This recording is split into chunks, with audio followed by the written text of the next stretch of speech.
Astaghfirullah. Bismillahirrahmanirrahim. Assalamualaikum warahmatullahi wabarakatuh.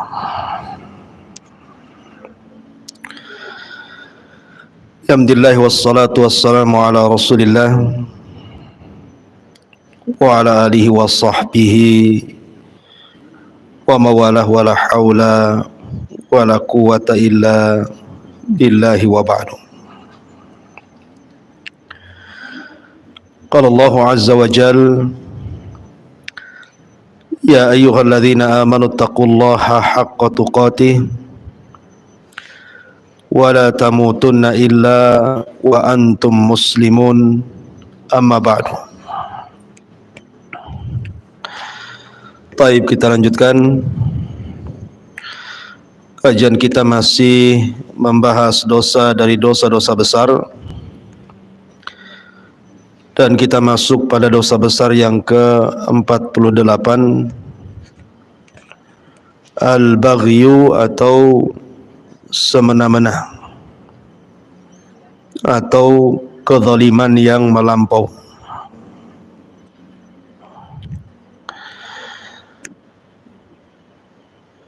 Di sini Allah Subhanahu wa taala berfirman dalam surah Asy-Syu'ara ayat 42, Innamas sabilu 'alal ladzina yadhlimuna an-nasa wa yabghuna fil ardi bighairil haqq ulaika lahum adzabun alimun. Sesungguhnya kesalahan hanya ada pada orang-orang yang berbuat zalim kepada manusia dan melampaui batas di permukaan bumi tanpa ada hak yang dibenarkan. Maka mereka itulah yang akan mendapatkan siksa yang sangat pedih. Di sini Allah Subhanahu wa taala mengancam orang-orang yang melakukan kezaliman dan semena-mena bahwa mereka di akhirat akan mendapatkan azab yang pedih. Makanya kemudian Al-Imam Az-Zahabi memasukkan kezaliman atau perbuatan semena-mena ini bagian daripada kabair adz-dzunub, dosa dari dosa-dosa besar. Karena definisi dosa besar itu setiap dosa yang ada ancaman di dunia dengan hudud, dan dosa yang ada ancaman di akhirat dengan azab.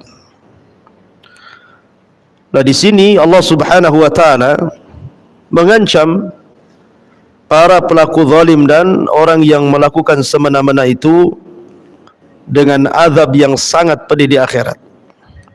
Makanya Imam Zahabi memasukkan bab ini menjadi bab dari dosa-dosa besar yang ke-48.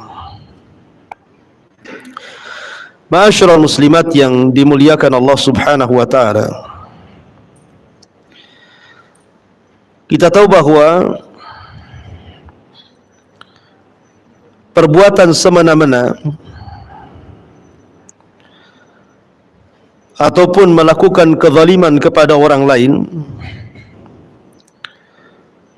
adalah akhlak yang sangat tercela. Karena kebalikan daripada hal tersebut adalah kita disuruh untuk merendahkan diri, tawadhu, tidak mudah menzalimi orang. Makanya di sini Allah Subhanahu wa taala disebutkan dalam sebuah hadis Nabi sallallahu alaihi wasallam, Innallaha auha ilayya an tawadhu hatta la yabki ahadun ala ahad wa la yafkhara ahadun ala ahad. Sesungguhnya Allah telah mewahyukan kepadaku agar kalian saling merendah diri, sehingga tidak ada seseorang yang berbuat aniaya terhadap orang lain, dan tidak ada seseorang yang menyombongkan diri dari orang lain. Karena orang yang melakukan perbuatan semena-mena ataupun kezaliman adalah menyelisihi dari akhlak yang diajarkan di dalam Islam, supaya kita merendahkan diri baik di hadapan Allah Subhanahu wa taala ataupun di depan manusia. Dan kita tahu kesudahan orang-orang yang melampaui batas atau orang yang melakukan semena-mena dan kezaliman itu dilihat dari sejarah. Kita ingat sebuah kisah yang terjadi pada umat sebelum Islam, umatnya Nabi Allah Saleh alaihi salam, kaum Thamud. Allah Subhanahu wa taala mengisyaratkan di dalam Al-Qur'an, idzim ba'atha ashqaha faqala lahum Rasulullah naqatallahi wa suqyaha fakadzabuhu faaqaruha fadhamdama 'alaihim rabbuhum bidzambihim fasawwaha wa la yakhafu uqbaha. Jadi kaum Nabi Saleh ini, ketika Allah Subhanahu wa taala mengutus Nabi Allah Saleh kepada mereka, kaum Thamud, mereka meminta mukjizat kepada Nabi Allah Saleh dengan cara dikeluarkan unta bunting 10 bulan dari bebatuan. Maka Nabi Allah Saleh kemudian berdoa kepada Allah, maka dikabulkanlah mukjizat Nabi Allah Saleh, keluarlah unta bunting dari bebatuan yang ketika keluar langsung melahirkan, yang disebut dengan usyara. Kemudian Nabi Allah Saleh ketika itu memberitakan kepada kaum Thamud, jangan diganggu unta ini. Unta ini mukjizat dari Allah. Bahkan adanya unta ini akan menjadi nikmat bagi kaum Thamud. Makanya Nabi Allah Saleh mengatakan, hadhihi naqatun laha syirbun walakum syirbu yaumin ma'lum. Berikan unta ini minum, dan ketika unta ini minum, kalian jangan mengambil air dari sumber ini, tetapi kalian boleh mengambil air susu unta ini. Subhanallah, air susu untanya mukjizat Nabi Allah Saleh ini sanggup memberikan minum seluruh kabilah Thamud, padahal satu unta itu. Dan itu nikmat dari Allah Subhanahu wa taala. Mereka tidak mendapatkan air susu semudah itu. Jadi mereka kapanpun mengambil air susu unta Nabi Saleh, itu cukup untuk minum mereka dan pergi susu unta itu. Tetapi Nabi Saleh mengatakan, wala tamussuha bisu, tolong jangan ganggu. Kalian boleh mengambil air susunya, tapi jangan ganggu untanya, sebab kalau diganggu fayakhudakum adzabun yaumin azim, akan datang azab yang sangat besar yang akan datang kepada kalian. Tiba-tiba kemudian ada orang yang hasad kepada Nabi Allah Saleh. Seorang wanita hasad kepada Nabi Allah Saleh. Wanita ini punya anak perempuan yang cantik dan punya kekayaan yang banyak.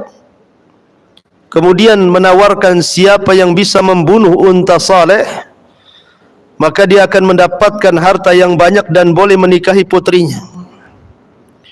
Rupanya muncul orang yang sangat celaka, yang suka melakukan semena-mena dan kezaliman. Namanya Salif ibn Kidar, yang disabdakan Nabi SAW ketika bertanya kepada Ali radhiyallahu an, wahai Ali, tahukah orang yang paling celaka? Kata Ali radhiyallahu an, tidak tahu. Maka Rasul mengatakan, orang yang paling celaka adalah orang yang membunuh unta Nabi Saleh, kemudian orang yang membunuh dirimu. Maksudnya Nabi SAW adalah Kidar ibn Salif yang membunuh unta Nabi Saleh alaihi salam. Maka kemudian Kidar ibn Salif ini membawa satu kawannya, kemudian mengincar unta Nabi Allah Saleh yang sedang minum. Maka ketika pas waktunya, kemudian diseranglah unta itu, disembelih, dikuliti bahkan, kemudian dagingnya dibagi-bagi dan dimakan. Padahal itu unta mukjizat yang Allah Subhanahu wa taala karuniakan kepada kaum Samud. Tetapi kaum Samud, mereka melampaui batas. Mereka melakukan kezaliman, mereka melakukan hal yang semena-mena, melewati batasan-batasan Allah Subhanahu wa taala, mengingkari nabinya. Maka apa yang terjadi? Idzim ba'asa ashqaha, ketika kaum Samud mengutus orang yang paling celaka dari mereka. Apa yang terjadi di ujung ayat? Wa fakadzabuhu faaqaruha, mereka mendustakan Nabi Allah Saleh dan mereka menyembelih untanya. Fadzamdama alaihim rabbuhum bidzambihim fasawwaha. Dari situlah Allah Subhanahu wa taala akhirnya kemudian mengazab karena dosa mereka sudah menyembelih mukjizat yang Allah anugerahkan kepada kaum Samud berupa unta yang merupakan kebesaran Allah Subhanahu wa taala yang Allah tampakkan kepada kaum Samud. Itu akibat dari apa? Akibat dari perbuatan melampaui batas dan semena-mena. Makanya setelah kemudian mereka melakukan penyembelihan itu, maka mereka kemudian mulai membidik Nabi Saleh. Untanya sudah disembelih, kemudian anak untanya lari dan masuk lagi ke batu. Kemudian mereka mulai membidik siapa? Nabi Allah Saleh untuk dibunuh. Nah, itulah melampaui batas kan. Kemudian Nabi Saleh pun disuruh untuk pergi menyelamatkan diri oleh Allah, maka datanglah azab kepada mereka. Hari pertama wajah mereka menguning, kemudian hari kedua memerah, hari ketiga menghitam. Kemudian Allah mengutus Jibril untuk berteriak dan membunuh seluruh kaum Samud. Itulah akibat daripada kesewenang-wenangan, kezaliman yang dilakukan oleh Kidar ibn Salif dan orang-orang yang bersamanya. Ini satu kisah ya, bahwa bagaimana Allah Subhanahu wa taala tidak akan membiarkan perbuatan semena-mena itu, perbuatan zalim yang melampaui batas, Allah tidak mungkin membiarkan. Makanya Allah Subhanahu wa taala berfirman, wala tahsabannallaha ghafilan amma ya'malu zalimun. Jangan sangka Allah itu membiarkan orang-orang yang melakukan kezaliman, tidak. Bahkan Allah Subhanahu wa taala akan membalasnya. Lihat Qarun. Qarun, ma'ruf Qarun. Siapa yang tidak kenal Qarun?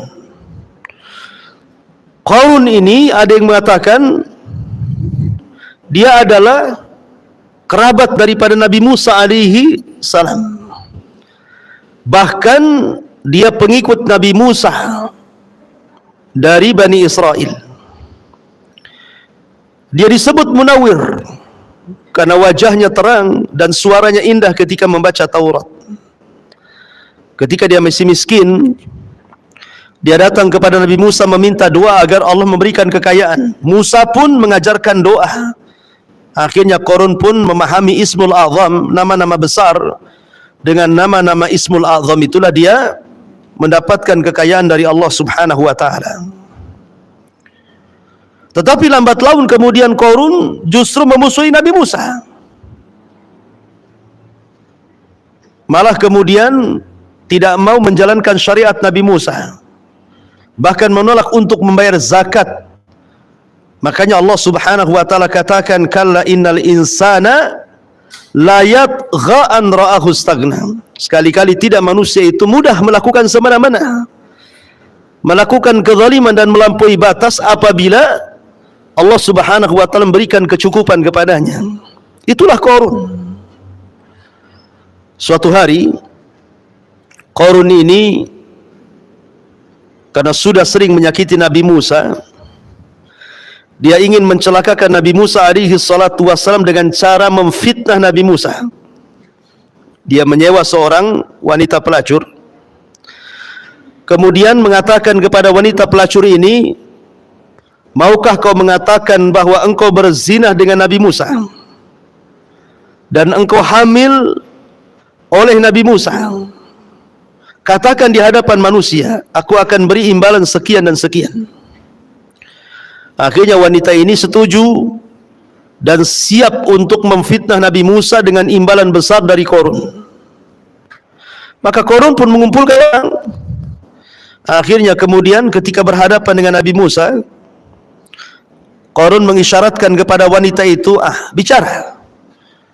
Tiba-tiba wanita itu terdiam, kemudian sesekali memandang Qarun, sesekali memandang Nabi Musa. Tetapi tiba-tiba Allah Subhanahu wa taala menganugerahkan kepada wanita ini kelembutan, kasihan ke Musa. Akhirnya kemudian dia tega untuk mengucapkan bahwa dia pernah berzina dengan Musa dan hamil oleh Musa. Tiba-tiba dia berbalik ucapannya dan mengatakan bahwa aku disuruh untuk memfitnah Nabi Musa dengan imbalan sekian dan sekian dari Qarun. Oh, marah Qarun. Dan marah pula Nabi Musa alaihi salam. Sama-sama marah. Qarun marah kepada wanita itu, dan Musa marah kepada Qarun gara-gara hendak memfitnah dia di halayak manusia. Dari sini terjadi mula'anah. Qarun melaknat Nabi Musa, tetapi tidak mungkin seorang nabi dilaknat menjadi sebuah ijabah. Tetapi Musa melaknat Qarun menjadi sebuah kenyataan.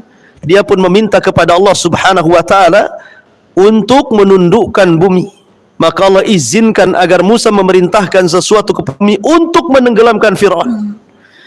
Maka kemudian Musa pun memanggil bumi dan mengatakan, ya ardi ibla'i, wahai bumi telanlah Qarun dan seluruh kekayaannya.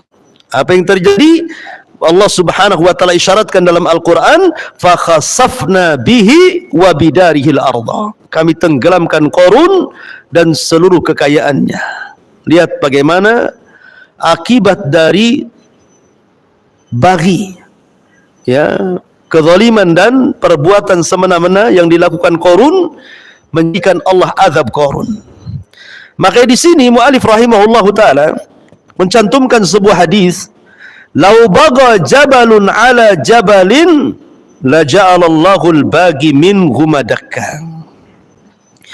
Kalaulah saja sebuah gunung berbuat kezaliman terhadap gunung yang lainnya, berbuat semena-mena terhadap gunung yang lainnya, niscaya Allah akan menjadikan gunung tersebut menjadi abu, hancur hingga menjadi tanah yang rata.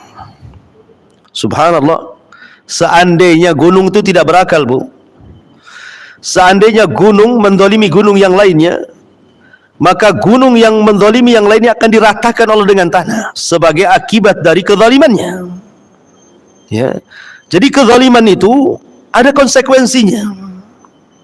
Kalau seandainya gunung saja bisa diratakan karena kezalimannya, karena perbuatan yang melakukan semena-mena itu, bagaimana pula manusia? Makanya kenapa Allah Subhanahu wa taala lipat gandakan azabnya orang yang melakukan kezaliman, melampaui batas dan melakukan hal-hal yang sifatnya semena-mena. Di dunia dia dapat azab, di akhirat juga dapat azab. Perhatikan hadis ini. Nabi mengatakan, "Ma min dzambin ajdaru an yu'ajjilallahu ta'ala li sahibihi al-'uqubata fid dunya ma'a ma yaddakhirullahu lahu fil akhirah mithlul baghyi wa qati'atir rahim." Tidak ada dosa yang akan Allah percepat hukumannya di dunia dan hukumannya yang Allah akan siapkan kelak di akhirat untuk para pelaku selain dosa perbuatan al-baghi, aniaya atau semena-mena, dan memutuskan hubungan kekerabatan. Lihat bagaimana Allah Subhanahu wa taala melipat gandakan perbuatan orang yang melakukan kezaliman, melampaui batas, dan orang-orang yang memutus silaturahim. Ma'asyiral muslimat yang dimuliakan Allah Subhanahu wa taala. Fir'aun adalah orang yang suka melakukan hal-hal yang melampaui batas atau semena-mena.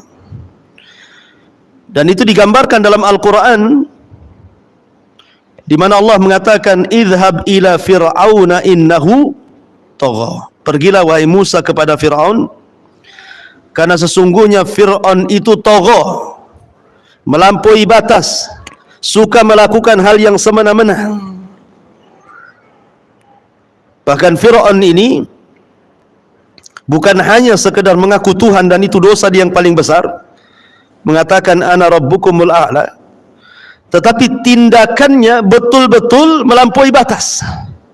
Hanya karena bermimpi, dalam mimpinya dia melihat api yang datang dari Palestina dan membakar seluruh kota di Mesir kecuali perkampungan Bani Israel, maka Fir'aun pun kemudian harus membunuh anak laki-laki dari turunan Bani Israel karena dikhawatirkan sebagaimana ramalan dukunnya bahwa dia yang akan meruntuhkan kekuasaannya. Setiap hari dia bunuh anak kecil, anak yang baru lahir. Kalau dia laki-laki langsung ditangkap kemudian dibunuh. Setiap hari entah berapa ratus bahkan ribuan jiwa bayi-bayi yang tidak bersalah itu dibunuh oleh Fir'aun dan bala tentaranya. Dan ini kezaliman, membunuh anak yang tidak berdosa hanya gara-gara mengikuti alur mimpi. Makanya kenapa sebagai imbalannya, karena kecongkakan dan kesombongan Fir'aun, maka Allah Subhanahu wa taala tenggelamkan Fir'aun, dan Allah mengatakan fa'aghraqnahum, kami tenggelamkan mereka, maksudnya Fir'aun dan bala tentaranya. Begitulah Allah Subhanahu wa taala mengazab orang-orang yang melampaui batas di dunia ini. Ma'asyiral muslimat yang dimuliakan Allah Subhanahu wa taala. Kemudian juga kalau kita melihat, lihat Abu Lahab. Abu Lahab ini harusnya membenarkan Nabi. Karena saat kelahiran Nabi, Abu Lahab itu orang yang cinta dengan Nabi. Sampai karena kecintaannya dengan Nabi, dia memerdekakan budaknya namanya Suwaibah, karena Rasul mau nyusul di Suwaibah ini. Jadi Suwaibah itu salah satu ibu susuan Nabi. Sampai dimerdekakan Abu Lahab. Bahkan ketika Nabi SAW punya anak perempuan namanya Ruqayyah dan juga Ummu Kulthum, Abu Lahab itu sampai menjodohkan dua putranya dengan dua putri Nabi. Tetapi ketika Nabi SAW kemudian diangkat menjadi Nabi dan mendakwahkan dakwah tauhid, orang yang pertama kali zalim kepada nabinya adalah Abu Lahab, melampaui batas. Karena mengganggu dakwah Rasul itu bukan hanya dengan ucapan, bahkan dengan perbuatan, bahkan dengan kekayaan, waktunya, bahkan istrinya pun kompak, bahkan anak-anaknya kompak untuk memusuhi Nabi SAW. Nah, itulah perbuatan mana-mana Abu Lahab. Makanya kenapa Allah Subhanahu wa taala turunkan ayat kepada Abu Lahab sebagai kutukan sampai kiamat dibangkitkan, tabbat siada Abi Lahabin wa tab. Ya. Celaka kedua tangan Abi Lahab, dan celaka kedua tangan Abi Lahab itu. Ma'agna anhu maluhu wa makasab, tidak akan manfaat harta dan kekayaannya. Saya selana rong zata lahab, dia akan dimasukkan ke neraka yang menyala-nyala. Wa imra'atu hammalatal hatab, termasuk juga istrinya, wanitanya Abi Lahab, yang selalu membawa kayu bakar ke sana kemari. Fi jidha hablum min masad, juga sama lehernya akan dibalut dengan kalung yang terbuat dari api neraka. Artinya bahwa perbuatan zalim, semena-mena itu tidak mungkin dibiarkan oleh Allah Subhanahu wa taala. Ingat Bu, ketika saya bercerita kepada ibu-ibu tentang kisah seorang preman yang dikisahkan oleh Imam Zahabi, Imam Az-Zahabi rahimahullahu ta'ala, dan itu sudah lalu kita kisahnya karena juga dikisahkan dalam kitab Al-Kabair ini kan, tentang seorang preman yang melakukan kezaliman kepada seorang nelayan. Ini kisah dikisahkan Imam Zahabi ini, artinya kisah ini sudah ada di zaman pengarang kitab Al-Kabair ini, Imam Zahabi. Jadi seorang preman ini, dia sedang berjalan-jalan di tepi lautan. Tiba-tiba kemudian ada seorang nelayan yang baru sampai dari lautan dan mendapatkan satu ikan besar, itu pun hanya untuk memenuhi kehidupan dirinya dan keluarganya serta anak-anaknya. Hanya dapat satu ikan besar. Kalau diambil, hari itu mereka tidak makan. Jadi preman ini mendatangi nelayan itu, tiba-tiba mengambil ikan itu dan mengancam kalau tidak diberikan ikan itu akan dibunuh. Karena lemahnya sang nelayan dan kuatnya sang preman, terpaksalah sang nelayan memberikan ikan itu kepada sang preman tadi. Kemudian sang preman pun dengan tanpa punya dosa, dia mengambil ikan sang nelayan, kemudian pulang. Di tengah jalan Allah buat ikan yang dipegangnya itu hidup. Tiba-tiba menggigit tangannya. Disangkanya gigitan itu gigitan biasa. Ya biasa, karena gigit ikan berdarah, sudah selesai. Pulang dia ke rumah, dia nikmati hasil zalimnya, kemudian dia masak ikan itu dan dia makan dengan lahapnya tanpa mempedulikan bahwa itu adalah ikan hak milik orang lain. Rupanya di malam hari gigitan ikan itu baru berproses. Orang ini merasakan sakit luar biasa di malam hari gara-gara gigitan ikan itu. Demam luar biasa, sakit luar biasa, dan sakitnya sangat sakit yang tidak ada yang mengetahui kecuali Allah Subhanahu wa ta'ala. Menjerit-jerit tengah malam dia. Kemudian keesokan harinya dia coba datang ke tabib, menanyakan soal gigitan ikan itu. Kata sang tabib, ini beracun. Kalau telapak tanganmu tidak dipotong, tidak diamputasi, maka racunnya akan terus merambat. Terpaksalah diamputasi itu. Subhanallah. Allah tidak mungkin lalai dari orang yang berbuat zalim. Akhirnya diamputasi. Setelah diamputasi kemudian rupanya racunnya tidak sampai di telapak tangan, sudah naik ke sikut. Maka sang dokter mengatakan sikutmu pun harus diamputasi. Maka diamputasilah sampai sikutnya. Rupanya racunnya sudah menjalar sampai di ujung tangannya. Dokter ini heran karena sering menangani hal yang sama tapi tidak separah pasien yang satu ini. Sehingga dokter bertanya, sebenarnya apa yang kau lakukan? Kenapa penyakitmu tidak bisa diobati? Maka barulah dia bercerita bahwa aku terkena gigitan ikan, dan ikan itu hasil curian, hasil paksaan dengan mengambil ikan sang nelayan, dan aku ancam kalau tidak memberikan kubunuh dia. Karena ketakutan dia pun memberikan ikan itu. Kemudian bercerita, kata dokter, demi Allah, kalau seandainya sebelum diamputasi dari mulai telapak tanganmu ini, kau mau mengembalikan hak ikan itu kepada nelayan itu, enggak perlu diamputasi lagi. Karena sesungguhnya tanganmu terkena racun itu karena kezalimanmu, bukan karena gigitan ikan itu. Itu gigitan ikan sebab saja. Kalau engkau ingin supaya tidak diamputasi sampai ujung tanganmu, cari orang nelayan itu, minta maafnya. Akhirnya dia pun mencari nelayan itu sampai ketemu. Sudah ketemu baru dia minta maaf. Akhirnya sang nelayan melihat kondisinya pun kasihan, akhirnya memaafkan. Cuman sang preman mengatakan kepada sang nelayan, waktu aku mengambil ikanmu kau diam saja. Tapi aku melihat bibirmu berkomat-kamit, kau ngomong apa? Maka sang nelayan mengatakan, tidak, aku hanya bicara, ya Allah tolonglah kelemahanku, karena preman yang telah memalakku sangat kuat dibandingkan diriku. Tunjukkan kekuatanmu ya Rabb. Aku hanya ngomong begitu saja. Akhirnya Allah betul-betul menunjukkan kekuatannya. dengan mengirim tentaranya berupa ikan yang hidup dan menggigit sehingga beracun. Akhirnya kemudian dia pun berjalan di pasar-pasar, berjalan di gang-gang, setiap ketemu orang dia berteriak, man ra'ani falam yadlim ahada. Siapapun yang melihatku jangan berlaku semena-mena. Jangan melakukan kezaliman, karena setiap kezaliman itu ada imbasnya.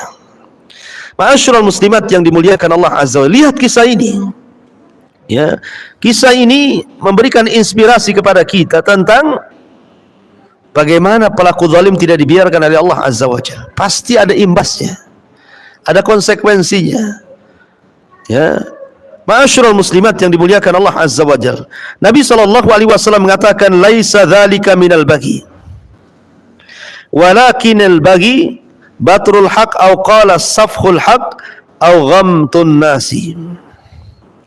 Dari Abu Aun berkata, dari Amr bin Sa'id, dari Humaid, dari Abdurrahman berkata bahwa Ibnu Mas'ud berkata bahwa Malik Ar-Rahawi pernah bertanya, wahai Rasulullah, aku telah menyerahkan beberapa ekor unta seperti yang telah engkau lihat, dan aku tidak suka apabila ada seseorang yang melebihiku walaupun dengan sebuah tali sandal.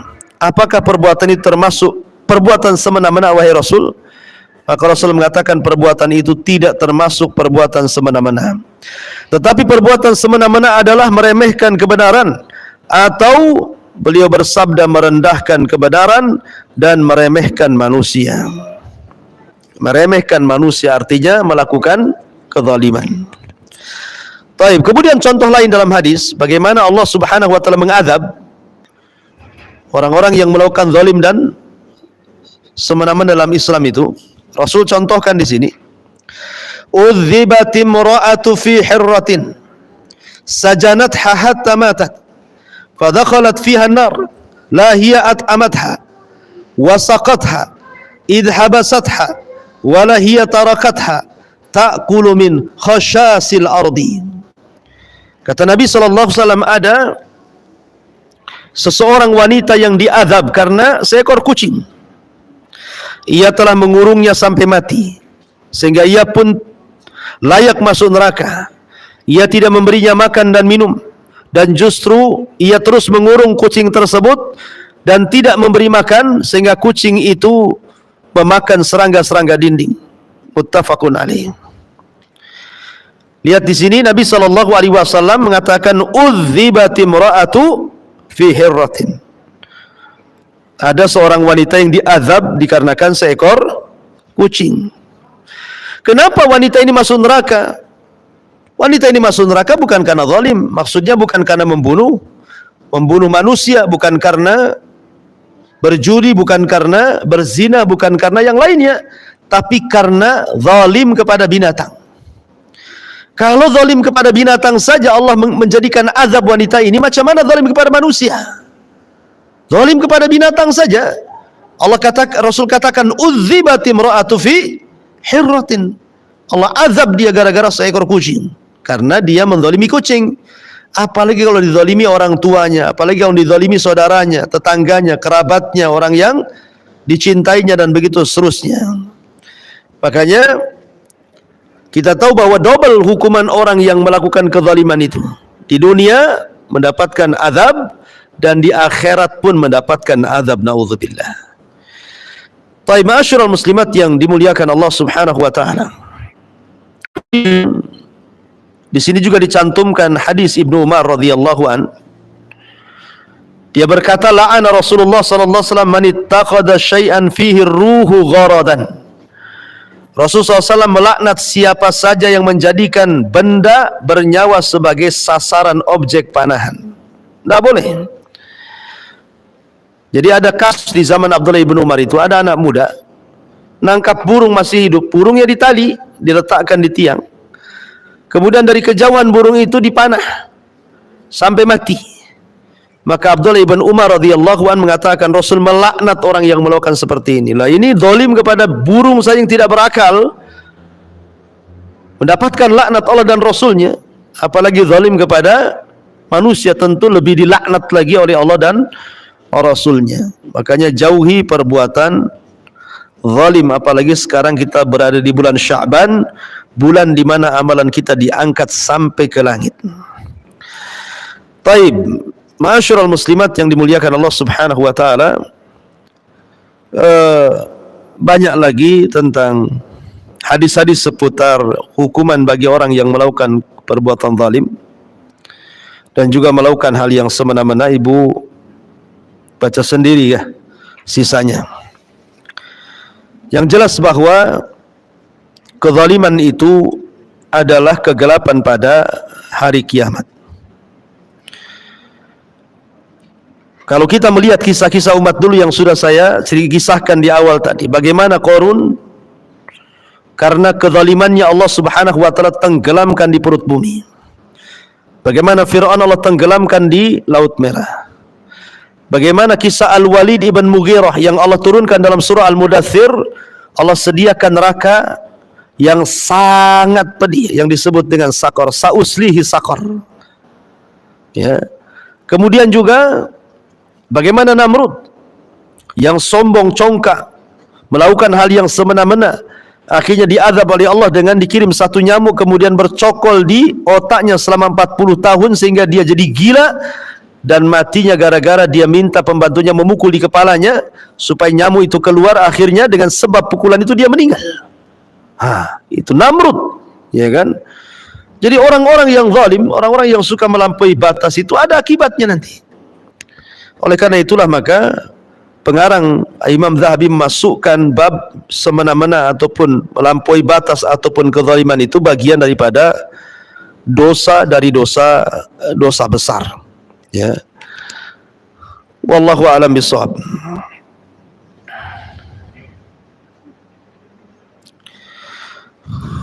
Taib. Di sini ada beberapa pertanyaan sebelum saya akhiri.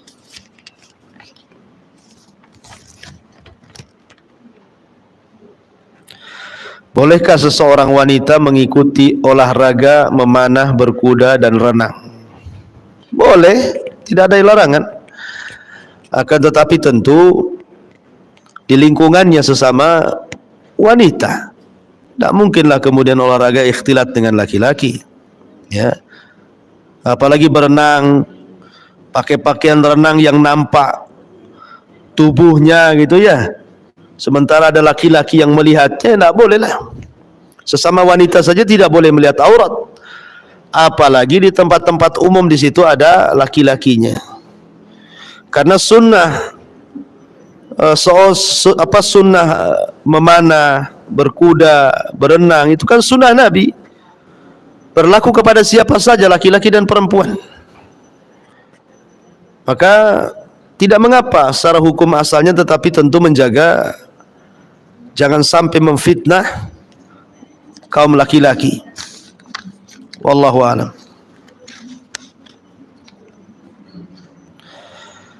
Mohon nasihatnya Ustaz, bagaimana sebaiknya jika seseorang sedang melunasi KPR rumah dengan riba dan ingin bertobat dengan niat menjual rumahnya, tapi sampai sekarang belum laku, belum ada yang minat, qadarullah, dan jika ada yang minat suatu hari nanti, tapi suatu hari nanti tapi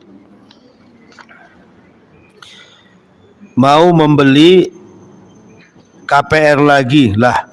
Gimana ini? Mau jual KPR, mau beli KPR lagi? Salah tulisannya ya. Ini namanya keluar dari lubang buaya, masuk lubang harimau. Ya kalau seandainya seseorang sudah ada niat untuk keluar dari jeratan riba, itu sebuah hal yang baik.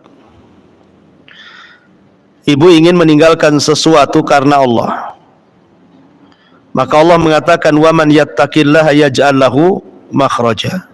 Barang siapa yang bertakwa kepada Allah, maka pasti suatu ketika Allah akan carikan jalan keluarnya. Dan Rasul mengatakan, man taraka syai'an awadallahu khairan min. Barang siapa yang meninggalkan sesuatu karena Allah, pasti Allah akan ganti sesuatu itu dengan yang jauh lebih baik lagi. Jadi kalau sudah ada niat, niatnya sudah bagus Bu. Niatnya saja sudah berpahala. Nah, tinggal usahanya sekarang. Kalau sampai sekarang belum ada yang beli, ya teruslah berdoa kepada Allah Azza wa Jal. Dan bayarlah KPR itu, jangan sampai telat supaya tidak ada penalti dan tidak ada riba. Sambil menunggu orang yang membeli rumah. Dan jangan mahal-mahal dijualnya. Ya. Yang penting kan niat ibu ini untuk supaya lepas dari riba kan, itu niatnya. Tapi kalau ingin dijual mahal-mahal dapat keuntungan, bukan itu alasannya. Nah, yang penting jual lah, mau balik modal pun jadilah kan itu ya. Yang penting lepas dari riba. Nanti sisanya untuk melunasi KPR, sisanya untuk membeli rumah. Sewa rumah jauh lebih baik dibandingkan beli rumah tetapi ada unsur ribanya. Masih baik sewa rumah, berkah hidupnya, tenang hidupnya, daripada rumah tetapi hasil daripada riba kan, nggak akan tenang hidupnya itu. Tetapi Allah pasti Allah mudahkan. Kalau Allah subhanahu wa ta'ala berniat untuk lepas dari riba supaya mendapatkan yang halal dan rumah yang tidak ada ribanya, insya Allah pasti Allah subhanahu wa ta'ala akan carikan jalan keluarnya. Yakin itu. Kalau nggak yakin ya susah lah, harus yakin. Karena rizki Allah itu luas, wallahu a'lam. Ya. Baik, kemudian bagaimana dengan azab dunia bagi orang tua yang zalim terhadap anaknya? Apakah menahan harta warisan dari suami yang meninggal tidak dibagi ke anak-anaknya termasuk zalim? Jazakallahu khairan. Iya. Harta warisan harus cepat dibagi. Sebab kalau tidak dibagi akan jadi konflik. Betapa banyak gara-gara warisan saudara dengan saudara saling membunuh, saudara dengan saudara saling memutus silaturahim. Bahkan ada suatu kisah Bu, ada orang tua meninggal, anak-anaknya masih hidup. Pada awalnya anak-anak ini sepakat tidak menjual rumah orang tua dan tanahnya. Alasannya untuk tempat rumah pulang anak-anaknya biar tetap terhubung silaturahim. Tetapi tidak berjalan lama. Dalam hitungan tahun, sudah mulai salah satu anaknya ngungkit soal warisan. Kenapa? Karena namanya ekonomi itu tidak stabil Bu. Terkadang Allah Subhanahu wa ta'ala menciptakan orang itu tidak dalam satu kondisi. Terkadang dia senang kerja, tapi satu kondisi dia susah kerja. Terkadang dia untung di satu sisi, tapi di sisi lain terkadang dia buntung. Mulailah salah satu anaknya ngungkit, kapan nih dibagi, aku lagi butuh duit. Awalnya ditentang oleh kakak-kakaknya, bukankah dia udah janji nggak dijual? Akhirnya kemudian mulailah dia buat ulah, mempengaruhi yang lainnya. Terjadilah dua kubu, yang satu mau dijual, yang satu tidak mau dijual. Akhirnya terjadi pertengkaran yang berakhir dengan saling memutus silaturahim. Nah ini terjadi gara-gara harta waris gitu ya. Kejadian nyata seperti itu. Makanya seharusnya cepat dibagi. Dan orang yang menahan harta waris itu zalim. Jelas zalim. Dia tidak kasihan kepada orang yang meninggal. Boleh jadi harta warisan itu kalau dibagi, boleh jadi salah satu yang mendapatkan harta warisan itu dia bersedekah kepada orang yang sudah memberikan warisannya. Tapi kalau dengan ditahan, macam mana mau sedekah? Ya, oleh karena itulah maka ini kezaliman. Dan setiap zalim itu pasti akan ada balasannya, tidak di dunia, di akhirat. Ya, naudzubillah. Kemudian pertanyaan berikutnya, bolehkah bagi seseorang yang hafal Quran mengikuti lomba tahfidz Al-Quran mewakili dari sekolahnya?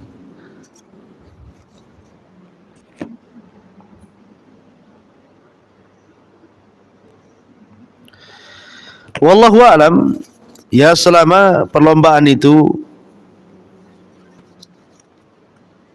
tidak di depan laki-laki, kalau dia memang seorang perempuan gitu ya, maka selama tidak ada hal-hal yang menyimpang dari syar'i, ya tidak ada masalah perlombaan itu. Tidak ada unsur judi, ya, kemudian juga tidak ada khalwat. Karena bagaimanapun kalau yang membaca seorang wanita itu kan juga terkadang kalau pendengarnya adalah laki-laki bisa memfitnah suaranya kan gitu ya. Kalau berlomba di hadapan sesama wanita tidak ada masalah.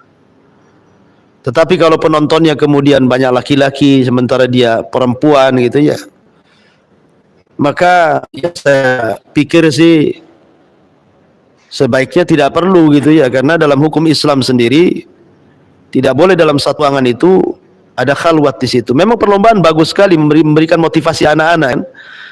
Anak-anak kita jadi semangat, anak-anak kita jadi semangat belajar, punya masa depan, punya cita-cita dan begitu seterusnya. Tapi kalau ada penyimpangan di lapangan gitu ya, maka sebaiknya tidak usah ikut, kecuali memang tidak ada penyimpangan sama sekali di lapangan perlombaan itu, tidak ada khalwat, ya bercampur baurnya laki-laki dan perempuan gitu ya. Kemudian berpakaian juga pakaian rapi, betul-betul syar'i. Pokoknya intinya tidak ada hal-hal yang menyelisih syar'i dalam perlombaan itu, tidak ada masalah. Ya, tapi kalau ada hal-hal yang menyimpang dari syar'i ya sebaiknya tidak perlulah ya. Wallahu a'lam.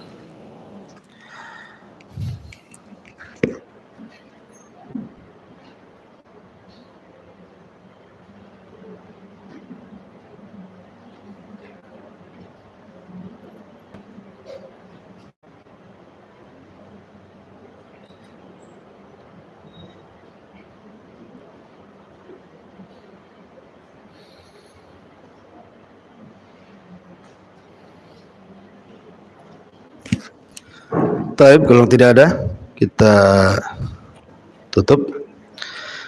Subhanakallah bihamdika asyhadu an la ilaha illa anta astaghfiruka wa atubu ilaik. Wallahu ta'ala. Assalamualaikum warahmatullahi wabarakatuh.